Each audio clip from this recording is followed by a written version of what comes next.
Hello everyone, hope you've had a fabulous week so far and are looking forward to the May bank holiday.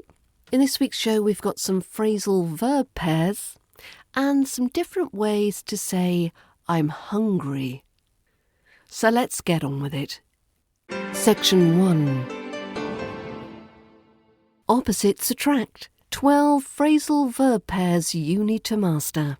English is full of surprises. 1 minute you're stocking up on snacks, and the next you've completely run out. Phrasal verbs with opposite meanings are everywhere, and mastering them will make your English sound more natural and fluent. So here are 12 opposite phrasal verbs with example sentences to help you sound like you were born and raised in Mayfair. Number 1. Doze off, wake up. Doze off is to fall asleep unexpectedly. I must have dozed off during the meeting. Hopefully nobody noticed.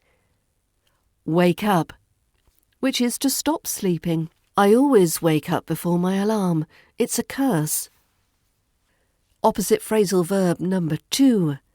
Speed up, slow down. Speed up, to move or do something faster. Can you speed up? We're going to miss the train. And slow down, to reduce speed. You're driving too fast. Slow down before we hit warp speed. A quick tip, the d in speed softens in connected speech, making it sound like speed up, so it sort of shifts from the end of speed and joins the up, so speed up. Speed up. Opposite phrasal verb number 3. Come in, go out. Come in is to enter a place. Please come in and take a seat. Go out is to leave a place. We should go out for dinner sometime. Again, in fast speech, go out often glides into go out. Go out. We have that extra w sound in there. Go out. Number 4. Stock up on, run out. Stock up on, to buy or gather a large amount of something. You should stock up on biscuits, there's a storm coming. And run out, to use all of something and have no more left. We've run out of milk again, typical. Again, in fast speech, the run out blends into run out, with the n linking smoothly into that vowel. Run out. Number 5. Put together, pull apart. Put together, pull apart. Put together is to assemble or build something. I spent all afternoon putting together that flat pack wardrobe. It still wobbles. And pull apart, which is to separate or dismantle something. The kids love pulling apart their toys and leaving the pieces everywhere. Number 6. Join in, split up. Join in is to participate in an activity. You should join in the game, it's fun. And split up is to separate, often in the context of relationships or groups. They split up after 5 years together. Number 7. Set off, get back. Set off to begin a journey. We'll set off at dawn, and get back is to return. What time did you get back last night?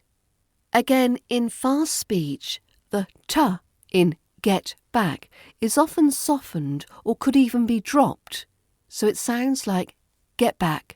Get back. Number 8. Turn on, turn off. Turn on is to activate. Can you turn on the TV? Turn off, to deactivate. Don't forget to turn off the lights. Again, the n in turn on links smoothly into that vowel sound, making it turn on in connected speech. Number 9. Get in, get out. Get in, to enter, a vehicle or enclosed space. I'll get in the car while you grab the bags. And get out, To leave, maybe a vehicle or a building. We need to get out of here before it rains. Again, in casual speech, the t in get in and get out is softened, and we hear it more as get in, get out. Get in, get out. But in RP I prefer to just hear that t sound just a little. Get in, get out. Number 10, put on. Take off. Put on, to wear clothing. I need to put on a jumper, it's freezing. Take off, to remove clothing. You can take off your coat, it's warm inside. Number 11, fill up, empty out. Fill up, empty out. Fill up is to make full. I need to fill up the car with petrol. Empty out, to remove everything from something. Please empty out your bag before we leave. And finally, number 12, carry on, give up. Carry on is to continue. Even when it gets tough, carry on. Give up is to stop trying. Don't give up, you're almost there. Now that v in give links smoothly into that vowel sound of up. Give up, give up. Now when practising these, focus on the intonation and the rhythm. In RP, the stress often falls on the particle, the second word, in phrasal verbs when emphasising the action. So stock up, run out. Stock up, run out. Not stock up, run out. Stock up, run out. Now if you want to master more RP pronunciation, head over to learningbritishaccent.com/bundle and join my British Accent Bundle. Section 2. Mastering either and neither, either and neither. Usage and pronunciation in British English. Now in this section I want to clarify two commonly confused words, either and neither, how to use them correctly and how to pronounce them in British English.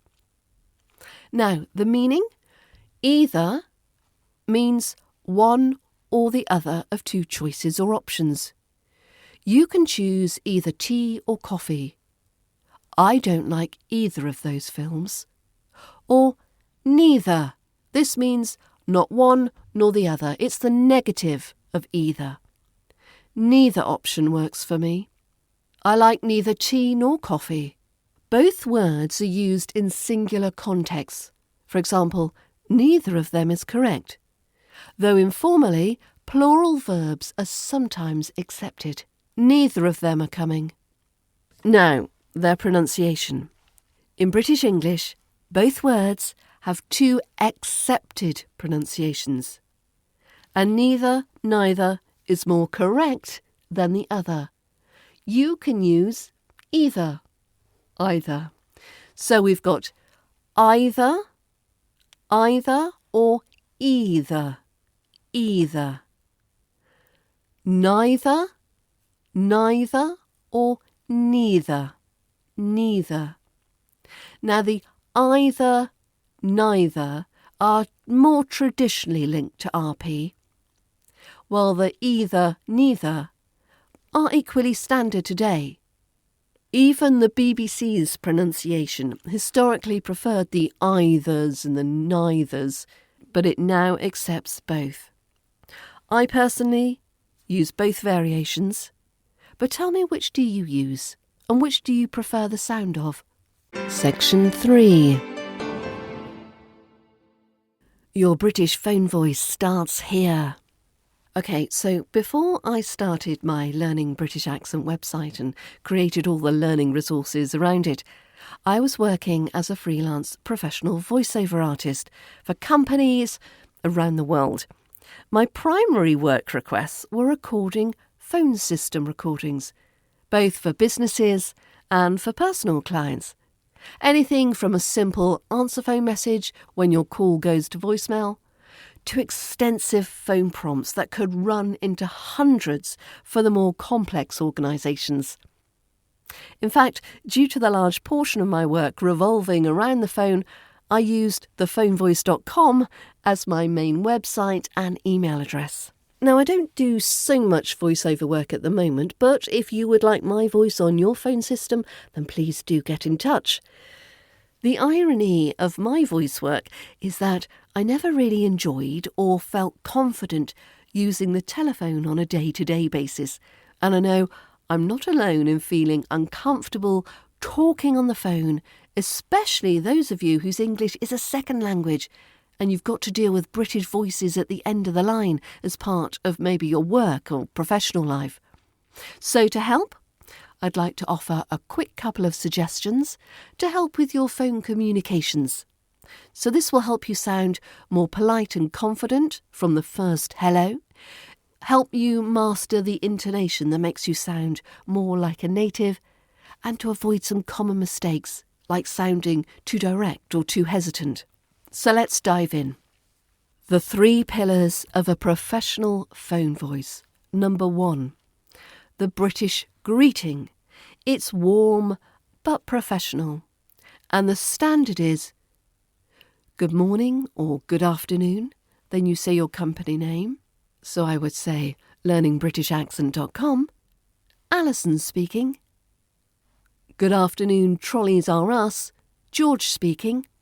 Good evening, Rumble Law Associates. Gina speaking. And note that the good morning or the good afternoon often becomes good morning in fast speech. Good morning, good morning. We sort of lose that double OD and it just becomes a g. Good morning, good morning. Good afternoon, good evening. Now for smaller teams or to be more casual but still polite, you can just say, hello, Alison speaking. Hello, Alison speaking. But do avoid hiya, this is far too informal for work, and yeah, hello, because this sounds just a little bit abrupt. Okay, so the polite pause, number 2. Brits use tiny pauses, just a moment, to sound helpful, to be not rushed, or to sound rude. So instead of saying, hold on, which can come across as a bit too blunt, say something like, let me just check that for you.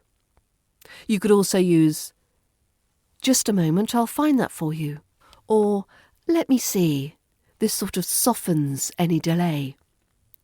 There's a reassurance pause when you need to think, so you could say, right then. Okay, so, now then. Ah, yes, I think. Or there is the I'm processing pause. This is buying time politely. That's a good question. Let me think about that. How do I put this? Or there's the polite interruption pause when you need to correct or perhaps clarify something. Sorry, just to clarify. Actually, if I could just jump in. Hang on, do you mean... And finally, we've got the empathy pause when the caller is upset or perhaps confused. So you could say something like, I see. Ah, right. Oh dear, if it's for problems. Or, goodness, this is mild shock or perhaps sympathy. And then we have the sign-off, to leave them smiling. In a formal situation, we might say, thank you for calling, have a lovely day.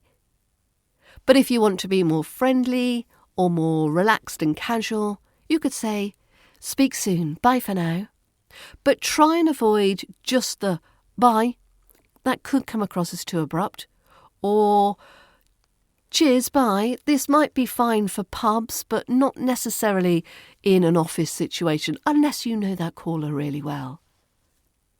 So let's talk about intonation. Now, British phone voices generally use rising tones for questions, falling tones for statements. So a rising tone to be helpful, you could say, How can I help? Or, would you like me to transfer you? Would you like me to transfer you? And a falling intonation, which makes you sound more confident. I'll put you through. I'll put you through. We'll get this sorted today. We'll get this sorted today. So why don't you record yourself saying, let me check that for you, which would be a falling intonation. And, could you repeat your name? Could you repeat your name? Which is a rising intonation. So let's do a practice call scenario. I'll put the speech, the dialogue, in the show notes so you can record yourself playing one or both of the characters. Try and record yourself playing each role, play it back, and why not compare your version with mine? So we've got a receptionist and a caller. Good afternoon, Bright Solutions, Sarah speaking. Hi, I'm calling about my invoice. Of course. Let me just pull up your details. Could I take your reference number? It's INV-4567. Thank you. I'll check this now. Yes, I can see it here. I'll email a copy straight over. Great, thanks. You're welcome. Is there anything else I can help with?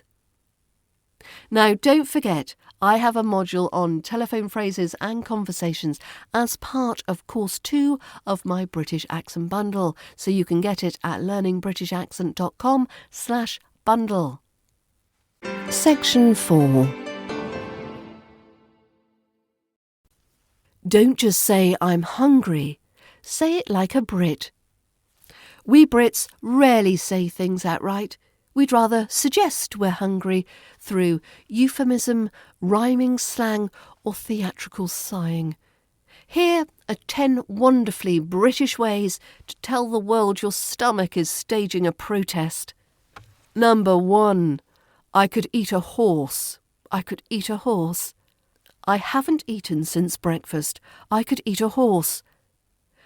Go bold with this one. Exaggerate. This one is dramatic. Stretch the vowel in horse slightly for that posh RP punch. I could eat a horse. Number 2. I'm absolutely ravenous. Don't talk to me until I've had lunch. I'm absolutely ravenous. Here, use precise articulation. It's quite formal. Emphasise absolutely, with stress on that first syllable. Absolutely. I'm absolutely ravenous. Number 3. I'm feeling a bit peckish.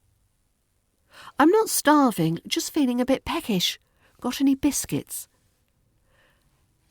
For this one, understated. Peckish is politely British. Keep it soft and clipped. Peckish. Number 4. I'm famished. I'm famished. I forgot to eat lunch. I'm absolutely famished. This is another posh sounding option. Crisp consonants, slightly longer first syllable. Famished. Famished. Number 5. I could murder a... Insert food item. I could murder a bacon sarnie. I could murder a curry. I could murder a packet of crisps right now. So this one's casual and a little bit cheeky. Number 6. My stomach thinks my throat's been cut. I'm so hungry, my stomach thinks my throat's been cut. Number 7. I've got the munchies. I've got the munchies. Anything crunchy will do. Number 8. I'm ready for me tea. I'm ready for me tea. Now, me, instead of my, is quite regional. It's more northern sounding. RP users would tend to say, I'm ready for my tea. I'm ready for my tea. What's for dinner? And keep that tea sharp and clear. Number 8. I could eat the back end of a bus. Honestly, I could eat the back end of a bus right now. And finally, I'm Hank Marvin. I'm Hank Marvin.